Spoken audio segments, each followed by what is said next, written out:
All right, y'all. We are here for episode 5. This one was I'm a breeze through this one. I know episode 6 is gonna be where it gets crazy. But if you're new here, hit subscribe. Do that. It's free of charge. Y'all don't be subscribing with these. Hit subscribe. Like y'all watch, but hit subscribe. It helps so much. Just be here. Turn the post notifications on all because you're gonna see every recap I post. But thumbs up the video. Y'all doing that though. Thumbs it up. Get in the comments. Let me know. Share the video. And yeah, let's go. All right, so we get back to where we left off, which was Brendan and Annie's conversation, and we finished that up. And he pretty much tells her, like, you're my person. I'm not questioning anything because you've been my number one since day 2, not like Nick, which is true. Like, when you sit and think about it, we ain't seen Brendan talk to nobody else, if I'm thinking correctly. Y'all don't think we've seen him talk to anybody else but her. We all know that Annie was Nick's number 2. But she says, like, why didn't you tell me sooner? I needed you to guide me into that direction that I needed to go. And I'm like, you choosing somebody who you're number two over somebody that has only had you and has only been devoted to you. So what do you mean? But she then tells him that there's nothing about him that she would change. But she then says, too, that she wants somebody who is always going to choose her. He's always chose you. Nick is the one that has not always chose you. He chose Kate until he didn't. Like, what? But he then says, like, you didn't ask me. And she says, like, she didn't have to ask Nick. He just chose her. I said, because he ended it with his number 1. That's why he chose her. That's why he chose you. But he then says that, or she then says, you didn't fight for me. Why now? I said, Nick didn't fight for you. That's the whole point. Like, Nick just had his way. Like, he literally, all he did was tell you that he loved you and you fell immediately. Like, you folded immediately. But she then says that he wouldn't choose her, so she chose somebody else. And when she told him yesterday that she had made another connection, he wasn't even there the whole time. This is what she said. This was crazy. She says that the connection that she told him that she had made, he wasn't even there the whole time. Basically, like, we weren't even really connecting like that the entire time, like me and you were. It just was fast, but it was perfect. He said exactly what I was thinking. Listen to what you're stating. This shit happened so fast and he just happened to actually give you all of that energy that you wanted now. Does that not sound like somebody that's trying to manipulate you? Like he's talking about, Brandon's talking about him and her. They progressed to that point from start to where they are. Her and Nick didn't get there until literally the day before. So you want to go with somebody who literally got there with you that quick versus somebody who has actually gotten a chance to really get to know you and actually waited until they actually felt that moment. Well, I don't want to say waited because he made that clear. You just didn't hear the words that you wanted to hear. But he then says, like, think about what you're stating. And I'm like, she don't realize it. She just sounds desperate as fuck. All Brendan really had to do was say, I love you. But he didn't state that in the moment because he didn't feel that because he's a good dude. Nick said the shit because he knew the type of person he was dealing with. But she said that she did. Why didn't you fight for me yesterday? You just want your ego stroked. And Nick did it. But you're going to see, it's probably going to bite her in the ass. But she then ends up asking what he's feeling. She keeps asking Brendan what he's feeling when he's already told you what he's feeling. I'm like, what? But he then says, like, I wanted to spend the rest of my life with you. And it's just not going to happen clearly anymore because somebody else is going to propose to you. Brendan, you don't realize it, but you dodged the bullet. Like, you dodged it. But Mike and Megan, they're having a conversation again. They're manifesting having an amazing life together and unforgettable sex. She then talks about how she has strong feelings for him. And he ends up asking, like, are you falling for me? And she's like, yeah, I am. And he says that he's getting close as well. But she then says, too, like, he's been a front runner for her the entire time. We know that. He then asks, too, like, if she feels like she's made a decision yet. And she's like, no. She says, like, I'm falling, but I'm honoring my other connection as well. And he says that he just wants her to be sure before he gets on one knee and pretty much makes himself extremely vulnerable because it's hard to do that in that moment, which, I mean, it makes sense. Like, nobody wants to completely be that vulnerable, not knowing for sure if it's going to work out for them. But he was like, I just need more reassurance. And he's like, I mean, it's okay, though, but, like, I just need more reassurance. And she's like, I can tell that you're annoyed by it. And he's like, I'm not. I don't want to say he's annoyed by it, but he definitely wants more. Like, he definitely wants her to give him an answer. But I feel like out of all the connections, how she's literally like going back and forth, I feel like she's probably the only one that I can say that she genuinely is going back and forth. Because she does have two good options, honestly, in my opinion. But she's getting teary-eyed stating that she can't give him the answers today. She's like, I just can't do it because I just don't know. She tells him she's falling in love with him, but she also has a strong connection and she just doesn't know what to say in this moment because she's never been in that situation. But he says, like, I just don't want to upset you. I am sorry. She states, I just do not know at this time. But she did tell him again, like, I feel strongly for you and I am falling in love with you. He says he is as well, but he'll respect her taking her time. And he just wanted her to pretty much know that he's serious about her. And then she ends up calling him babe. And she was like, I know. He says he likes the sound of that. He wanted to kiss her. She said, I come through this wall right now. But Megan and Jordan, they have a conversation and he's pretty much talking about how confident he is in her. And he's like, I mean, I'm lucky that I got this connection with you because I feel like we're the only ones that are not really juggling connections. He don't realize that she actually does have another connection. He thought it was just Blake and him. But she then tells him that she does have another connection and she just didn't know that he didn't know that. But he then says that it was his fault for assuming. He thought it was just Blake. But she tells him like the other connection that she has is somebody that she traditionally goes for. And she starts crying again. She was crying a lot this episode. But she starts crying again, talking about how much she enjoys spending time with him and like their personal connections. Obviously them pretty much connecting on their family having diabetes. That automatically bonds you with somebody. But he then tells her like he appreciates her even just being open with him and open to being a part of Luca's life, even though he doesn't necessarily need her to do that. But for her actually being willing and open to doing that, he appreciates that. And he would commit himself to loving her. And Luca's just an added bonus. She's crying even more now. And he's like, you're the person that I want to do this with. Like I said, I feel like she got two good options. Honestly, it just depends on what she's truly feeling in that moment. But she ends up telling him that she loves him accidentally. I said, oh yeah, she definitely gonna choose him. I guess she ain't do it with Mike. This just came out. Like it wasn't something that she planned. But he then tells her that he loves her as well, and her jaw is on the ground. I knew for a fact in this moment after this episode or after this conversation, I'm like, she definitely gonna choose him. Nick and Annie, we breezing through it. She thanks him for putting her first. I said, please, if only you knew. You're talking about some choosing me and telling me that you love me, knowing that that's what I needed. I said, exactly. He told you that he loved you because he knew that's what you needed to get you. Like, come on, you so desperate. Like, you don't even realize what you're doing. Like, you giving him game and he's literally, but he proposes, she accepts it, we're moving on. Nick, he goes running into the boys because Brendan's in there with everybody else. And Brendan's obviously upset because he already knows that she basically gonna go in there and accept his proposal. So he comes running in there screaming, we're getting married. Every boy in there was like, like you could tell they don't really fuck with him like that, in my opinion. But they weren't really moved. Brendan's sitting there still upset. And Nick being fake, talking about something. I mean, if I knew that he was like this, I wouldn't have done it. Shut up. Shut up. But Brendan then says, congratulations, I'm happy for you. Like I said, none of the dudes look like they fuck with him for real, for real. Edson over there, is his name Edson? Edmond. Edmond is over there crying, being his goofy self. But Nick talks about how he respects the fuck out of them. And that's when Brendan got the fuck up. Brendan got the fuck up and walked away. I would have been, shit, I did the same thing. But Nick is talking to somebody and they pretty much tell him about what just happened with Brendan. And Brendan walks away and he's sitting by himself. Here come Nick trying to go sit next to him. Brendan said, no, not now. Not now. I said, exactly. That's why I respect him. But Patrick and Casey, we get their first meeting. Before he gets out there, he's like, he feels secure in Casey because she stated that she didn't care about how he looked. She then says she's excited to see him and it might be the biggest rush of her life. And she hopes that he thinks that she's hot. I said, I feel like it's going to be the opposite. I feel like he's hoping that she thinks that he's hot. But they see each other, they hug, they kiss, he proposes, they sit down. The body language in this was interesting. She positioned herself sitting back and then he got closer and then she got closer. I found that weird. But they both didn't think they would look like they do. But they seemed to be okay. Like she seemed to be okay. I was watching her very intently to see if I could see anything. But in the moment, no. But they go back to their little pods. And as he's walking back, she wasn't even looking. I said, But Megan and Mike, she's reading a letter that he had wrote to her, pretty much professing his love to her. She's like, wow, thank you. She gets emotional again, talking about how she knows that they would have an amazing life together. And then they show Mike, and just like him, I was expecting that. But, and here it comes. She says something in her gut is telling her to go with her other connection.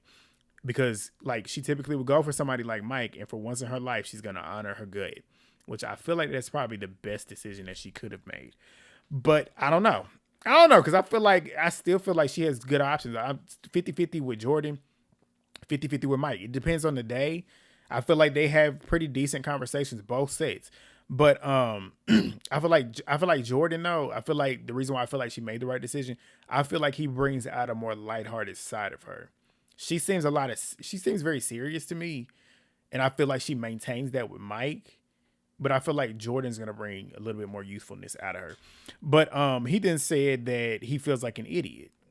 And I'm like, I know it's hard, like putting yourself out there to get basically rejected, but I mean, that's life. But she then tells him that she has so much love for him. And he's like, he feels a little bit blindsided, but she has to do what she has to do. And he says too, like, I don't want to say anything bad about anybody, but I feel like you're making a mistake.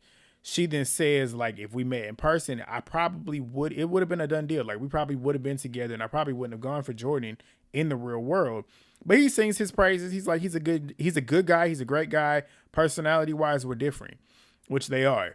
But he then says too that he feels like he knows her and what she wants, what she needs. And that's why he finally put it out there. But he just wants the best for her. She states that she wasn't expecting an amicable parting of ways between the two of them, and it speaks a lot about his character.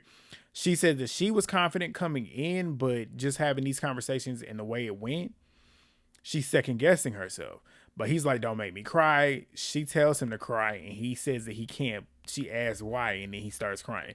But they say their goodbye. She goes in there and talks to one of the girls about it, like her having apprehension now. But now, the girl pretty much told her, like, just follow your gut. And that's what she did. But Megan goes in there with Jordan. He tells her that he has zero doubts about her. And she tells him about the conversation that she had with Mike and how hard it was. But she just listened to her gut, and that's being with him. So he then tells her too that Mike gave him a hug. Pretty much came in and told him that he was happy for them. She said that means a lot. They're joking about his tattoo. She gets emotional talking about their connection. The son, obviously, she said her dad is looking out for her. And he was like, I mean, I think that he would have loved me and I would have loved him. And he then tells her too, like, it's crazy how much I love you already without even seeing you. But she says the same thing. He proposes, she accepts. Nick and Annie's first meeting, a lot of kissing. I felt like it was overkill. But he proposes, she's giddy, of course. Like, she just wants to be pigs. That's really what it is. Megan and Jordan's first meeting, they're both smiling really big when they first see each other. Very big. They kiss. His cheeks got red immediately. She was like, thank God I was nervous. I bet you she was probably thinking he was gonna look crazy. But she wasn't expecting, she wasn't what he was expecting. But he was like, that's amazing. Like, you amazing. Like, I'm happy with it. But she said she was overthinking every scenario, which she told us that what Mike was stating had her questioning what Jordan really was going to be like. But she didn't tell him that. But she said she was overthinking, but she's pleasantly surprised. He shows her a picture of Luca. We didn't get to see it. But she says that she was immediately at home just seeing Jordan, which is good. But he then proposes again. He tells her about the tattoo. She's into it, but the way he was looking at her, them eyes like this, I was like, he kind of creeping me out. But she then tells him that she feels honored to be like that mom version for Luca now. And he was like, yeah, we need you. But he tells us that he's happy. And yeah, that's episode 5. Episode 6. I'm going to get to that when I get back from this gym. And hopefully it'll be out before 8 o'clock. Should be. But I know this one's going to be crazy because I know they're going to be on the vacation. So yeah, I'll see y'all then. Thumbs up the video if you haven't already, and I'll see y'all in a minute. What the fuck is what is going on? Now I see why y'all say, where did they find these people? Where did they find these people? Edmond, when I said he's goofy, he confirmed what I really was thinking. What the fuck is wrong with him? And Joe, you're a weirdo too. Like, what is wrong with these people? Oh my God. I'm not even about to splice it. We're about to just jump right on into it. We get a preview of what I already knew, which was Casey not being into Patrick. She basically told the cameras, like, she feels like he deserves somebody that's obsessed with him, essentially looks wise, and she don't see herself getting there. We see a little clip of her basically telling him without telling him that she wants to break it off. He's not picking up on those cues that she is literally telling him, I don't want to be with you no more. This is before they head to go to Cancun. And well, not Cancun. They was talking about going somewhere else. But this is essentially before they go on the trip. And she's basically stating, like, I don't want to get there and then have to tell him on camera again and like prolong it, her not being able to get there with him physically, which we already knew she was not physically attracted to him. But he's so delusional that he's not even catching it. He's sitting here kissing her like, oh, it's okay. Well, you can go home. We can go home. Like, you can go home. I'll see you back in Denver. Like, whatever. I'm like, nigga, are you crazy? Like, why are you not picking up on this? I'm like, what the fuck? But he ends up talking to the camera and pretty much is like, I feel like we're going to be good or whatever. Like, when we get back home, he then asked them, like, did she tell them something different? And they show a flashback of her pretty much on the camera talking about like she just don't see herself getting physically attracted to him, or at least getting to that point with him. So basically she wants to end it. I was like, what the fuck? And I thought that was the craziest part about this episode. So the engaged couples that are going to Cancun is Allie and Anton, Madison and Joe, Annie and Nick, Megan and Jordan, Edmond and Calabria. They're going to Mexico. So we see their little quick scenes of them. Calabria and Edmond, they're in their room. He got her some shoes, matching shirts. She loves it. Annie and Nick, they're on the balcony talking about expectations, kissing and stuff. One thing about these couples, they're very lustful. Nobody, in my opinion, is in love with each other from what I can see. But Megan and Jordan, they're outside. They're talking about his tattoos. They're flirting and stuff too. Allie and Anton, they doing the same thing. She wants him to kiss with his eyes closed. She says it's creepy with you kissing with your eyes open. He's like, I just want to see what I'm looking at. I understand that, but it is creepy. But we see Madison and Joe. This is where we get our first like full scene. They're out by the pool at nighttime, and she's talking about how hard it is seeing in low light because it's dark outside. And she states too that she has motion sensors back in her house, where they have motion sensor lights back in her house to help her pretty much see everything. And she ends up asking, like, does that make you nervous? And he's like, no, I'll just be more aware. But she then ended up walking into something, going to the pool as they got changed to get in it. But he then tells us that he typically is into thinner women. I said, here we go. He's like, it's just a preference. Like, he's just trying to make it seem like that's just a preference. No, that's what you want. Like, I could already tell from their first meeting that he was not physically attracted to her. No matter how much he tries to convince us and convince himself, I just don't see it. But he says that it doesn't mean that he's not into somebody with a larger physique. She's not even fat. Like, she's just thicker. But, and she's beautiful though. She's not an ugly girl at all. So I'm like, I don't see how he's not attracted to that. But I mean, I guess that's him. But he says that physical attraction can grow and they have the emotional connection, but it has to come together. Me personally, if you don't be watching my Love Island recaps, I believe physical attraction can grow within women. I feel like men, it's just something that naturally, I feel like we just naturally, if you're not physically attracted to a woman, I just don't see it where you physically grow into being attracted to a woman. Me personally, I've never experienced that. But she then asked like what his thoughts were when he first saw her. And she was like, did you think I was hot? He pretty much states like, I mean, I just didn't know you. I was like, answer the question. She said, even after all that shit that we talked about, essentially like you didn't feel like you knew me. And he was like, I just couldn't connect the emotions with you physically, which I mean, I can understand that because I always question with this particular show, how do they immediately jump to kissing when they first see each other? It's like a stranger, but even though it's not really a stranger because you've been talking to them, but like you weren't really talking to them with a face. So, I mean, I understand where he's coming from there, but he said that he was thinking about how it just seemed weird. I personally feel like he wasn't thinking about it just seeming weird. I just feel like he wasn't attracted to her. Like, I feel like if Allie was the one that walked through, it'd be a different story. But he was thinking about that, and she says, like, she's not taking it personally. She feels like he's her person, and she asks if he feels that way, and he says, yeah. And it's like he struggled to even say that. It's not convincing. It's not convincing, but she was picking up on it. At least it seemed like it. But he's trying to convince her, and he then asks her, like, do you feel a disconnect between the two of us? And she's like, I mean, I don't feel a disconnect. I'm attracted to you. He says that he's attracted to her. I don't believe it. But they then start frolicking around in the pool. But everybody's winding down for bed. The next day, we find out Megan and Jordan seemingly had sex, but we later find out everybody else except for Edmond and Calabria had sex. Good for you, Calabria. We'll get to it. But everybody goes on their dates. Calabria and Edmond, They are eating lunch now, and she's talking about how like she looks at everything like a competition or whatever. So she then starts talking about how she likes surprising, she likes spoiling her men, essentially. Like she says, I'm not like every other woman. I can spoil you just like you can spoil me. That's how she feels. But she then says, and which I feel like in with this particular relationship, I don't feel like she needs to do that. He's already too much of a child anyways, and he's not.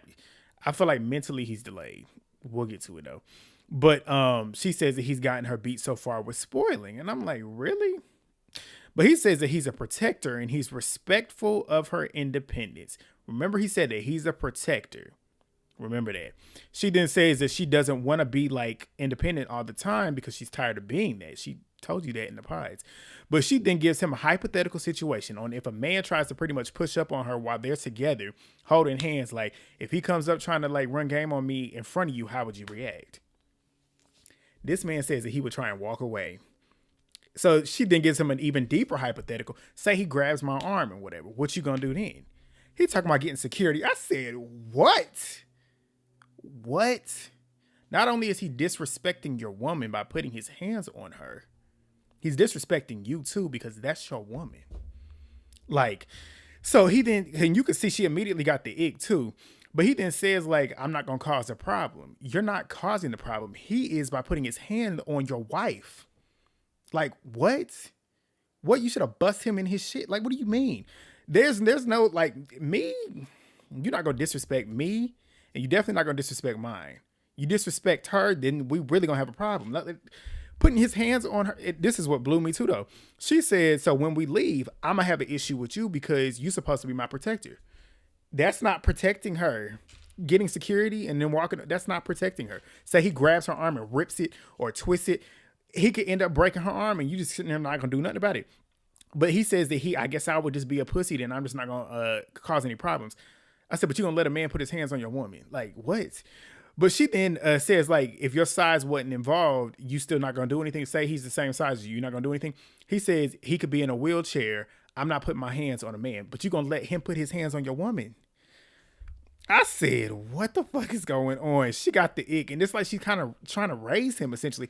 Not trying to, but she's unintentionally doing it. But we see Madison and Joe. They're on the boat on their date. And she talks about like her stating that she loves him the most. Like she's pretty much the one that's pretty much insinuating and starting all of the I love yous. And she was like, she has always felt like she wasn't enough.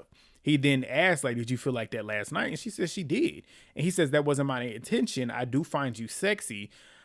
I personally don't believe him. I don't. But she then says, like, yeah, we're having good sex and whatever, which I found interesting that they're still having sex. But then again, a man, if you give it to him, he gonna take it regardless, because a vagina is a vagina. But he then says that she's just not his physical type. But he says that he finds her body and everything about her attractive. I said, you keep trying to convince yourself. I don't believe it. I don't believe it. But she then tells him that she loves him first yet again. But Nick and Annie, they're back at the resort pool. They're talking about names for their kids and whatnot. Childish, low vibrational conversation between them. They're always kissing. Like, it's just lustful. But the next day, everybody's getting together, meeting each other as couples for the first time. Quick little spark notes. Annie said that Joe definitely gets Botox. Cracked up laughing when she said that. I did. Edmond's talking about Annie's hair being messy, which it was.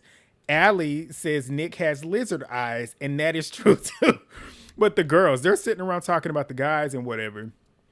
Essentially, all the girls have had sex except for Calabria. And she says she's waiting to do that whenever they have their wedding night.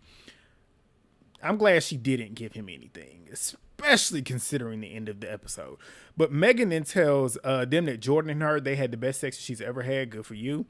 Allie ends up asking, like, is it different because he's different from what you're used to? Megan says he just know what he's doing. I would like to hope so since he has a child. But Madison then says, like, her and Joe had sex too.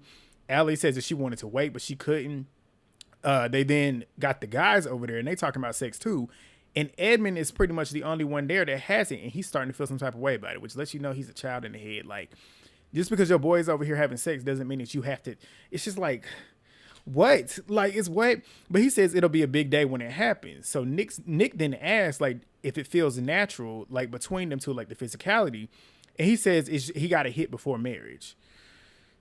Even though me personally, I feel like if I put myself in that situation, I would have to test drive before I go to that point. Cause I mean, I feel like that's a big part of a relationship. Like, I feel like if you don't get to that point, then I feel like when you get married, say you're not satisfied, then you're gonna end up cheating. So I see that, but the way he went about it later on, absolutely wrong. But he then goes over to Calabria and starts rubbing her feet and whatever with sunscreen. He starts licking her feet. I don't know how I missed it, but apparently he says that he eats his boogers, if I'm remembering correctly. It's on brand. It's on brand. But he starts telling Annie that he was crying about the whole Brendan stuff, and he then says too that she's the reason why he did that and whatever. It's like, duh, like of course she's the reason why his heart broke. But she then says like, how do you think I felt doing it? But Annie's pretty much pleading her case to him on how Nick pretty much gave her what she wanted. But Edmond is now telling her that she did the right thing. Annie calls Nick over. Joe, this is where it all started with Joe. He's spending more time with Jordan and Anton, like giving them all this attention instead of Madison. These couple little scenes, Madison's standing there with him, pretty much trying to like get him to talk, show her some attention. He's barely doing anything. So she gets the ick and walks away, and he noticed it but did nothing about it. But Megan's over there picking food out of it was Joe's mouth. No, it was out of Jordan's mouth, picking food out of his mouth. I'm like, what is wrong with y'all? What is wrong with y'all? But Joe, he's doing a lot of mingling still. He's still mingling with everybody but Madison. Jordan is getting annoyed. He's annoying Megan with this pagan talk with Joe, and he ends up asking like, am I annoying you? And she's like, obviously, and he's trying to joke it through, but she's being short with him. I'm like, these people are weird. But Madison, she then starts talking to Anton while Joe is sitting over there next to her, talking about how interesting it is outside of the pods and whatnot. He's standing there and she asks him what he thinks, and he's not even interacting with her. He's barely interacting with her. She's like, okay. So he then starts talking to Anton, and she walks away. He then goes walking towards her because she goes to sit back over there where Calabria's at. And she asks, like, do you want to chill with me? And he was like, where do you want to go? She was like, take me where you want to go. He then asked how she's feeling. And she's like, I mean, I'm good, but you basically talking to everybody but me. So he then asks if she's mad. And she's like, I'm not mad. I'm just confused because every time I try to talk to you, you're talking to somebody else. He then says he's going to go take a nap. And she asks, like, do you want me to come with you? He says, no, stay here. Like, if you want to, you can. It's clear she wants to spend time with you, but you clearly aren't. It's like he's not picking up on the signs. But then again, I feel like he is, and he's just playing with her. I wrote down in these notes, they're not going to work. We already knew that, but it's clear. But Madison goes and tells Allie, like, the whole interaction has been weird when it comes to him, like, talking about Joe, but she's really confused. But he heads back upstairs to the room. Annie and Nick, we see them later on. They're chatting, stupid scenes, don't really care. Madison and Joe. She comes in late at night. He's asleep now. So she's coming in. And he's in the bed. She goes over there checking in on him. She wakes him up. He wakes up all fucking weird. She's asking him how he's feeling. He says good. So she puts her hand on him. And I guess she thought her hand was cold. He's acting weird. And she said, I mean, I just came back from the pool party. He was like, you were there? She's like, what the fuck? And I'm like, what the fuck? I'm like, what did you drink? Did you mix something or did you get roofied or something? The way he was acting, it was very concerning. And she was concerned too. But she asked, have you drank too much? And he was like, I don't think so. Clearly something happened. But she then goes to get him some water and tells him like she's starting to worry about him because he's being incoherent. And he's like, what do you mean? Incoherent? I'm like, why are you acting oblivious? And I feel like he's literally acting. Like the way he snapped out of it in a minute. I'm like, he's doing this shit on purpose. But she's now getting frustrated because he's acting weird and she's trying to help him out. So she goes in the bathroom and starts crying. He gets up and comes in and they have the mirror, which I guess it is a window though. There's a mirror where he's standing in front, but she's on the outside of the mirror and she sees him in there and he's talking and she's like, are you talking to me? But she comes back in there and she's trying to have the same conversation with him. I'm like, you just need to let it go. Let it go. Don't even have the conversation with him because it's clear he's either incoherent or he's playing with you. So just go to sleep or at least go somewhere else. But she's still trying to reason with him. And he was like, I was just waking up. I'm just waking up. I'm asking questions. I said, nigga, what? Like, that's not you waking up. Like, you was being weird. But she's trying to reason with him, telling him that he left the party fucked up. And he's like, you sitting here trying to, well, he's pretty much sitting there trying to gaslight her, telling her, like, why you keep saying that? Why you keep saying it? She says, what do you mean? You were fucked up. That's why you came up here. But he's like, you coming in here hot. And she gets ticked off. Rightfully so. Cause she's like, I'm in here trying to help you out, trying to care to you and take like pretty much aid to you. And you sit here acting like I'm coming in here going off on you. Like what? But she goes and sits outside and starts crying. But we get to this final scene, boy. Calabria.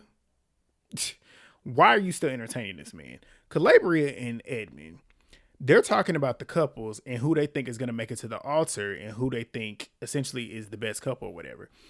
And they basically state just about every couple they think is going to make it to the altar. I don't think any of them are. If any of them do, I think it'll be Anton and Allie.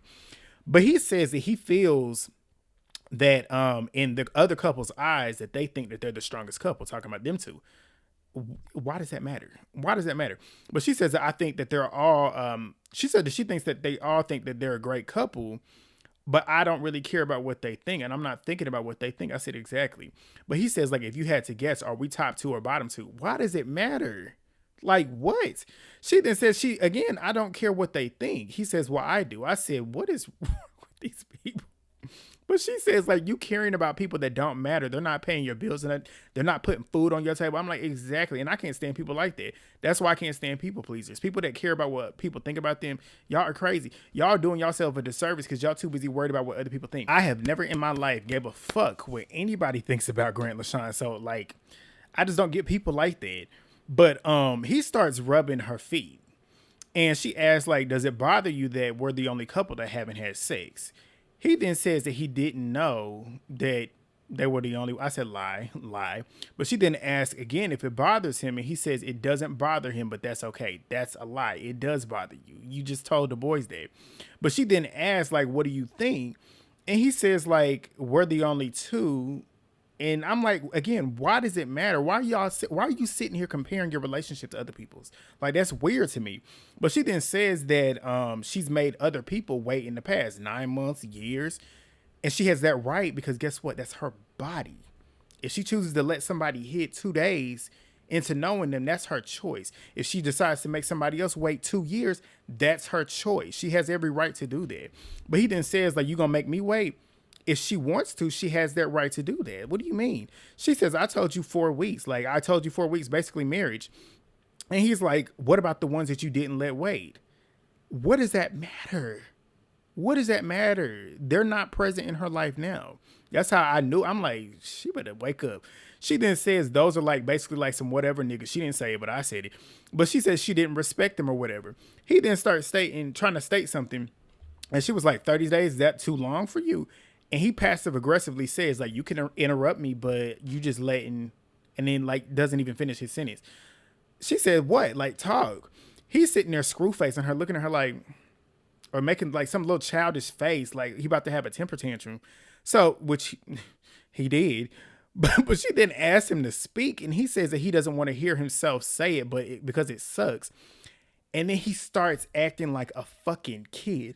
I'm giving you my all, and I'm the only dude that hasn't had sex, and you're just letting these other dudes that don't even care about you hit. I said, nigga, what the fuck is wrong with you? What? I said, you're not entitled to that.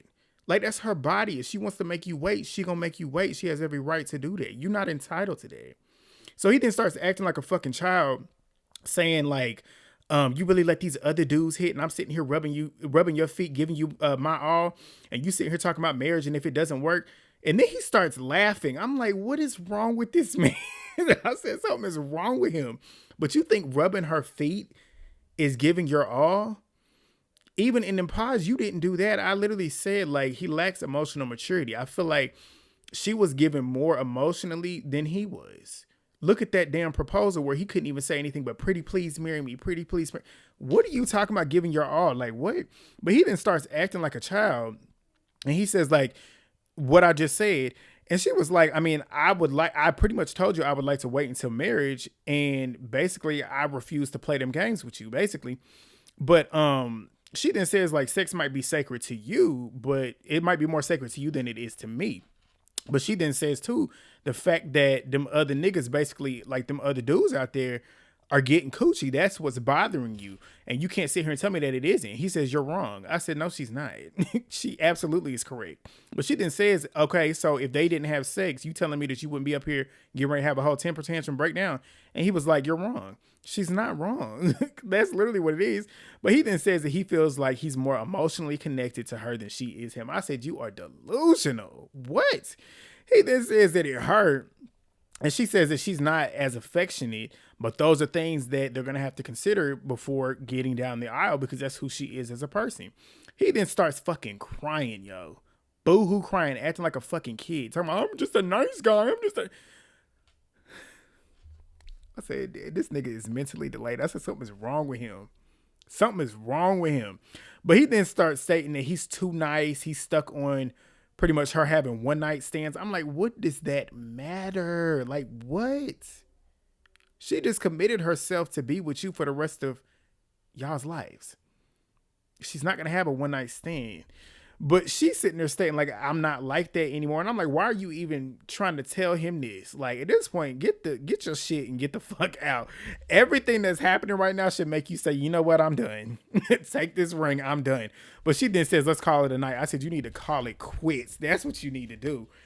What a mess, yo. I can't wait to see these next couple episodes because what the fuck is wrong with this cast? Wow. Thumbs up the video, y'all. Get in the comments. Let me know what y'all think. Y'all can let me know for sure now because we are officially all caught up. But wow. Subscribe if you're new. Share the video. I'm going to see y'all. I'm probably going to post I'm probably going to post this clip on TikTok. So go follow that. That's in the bio.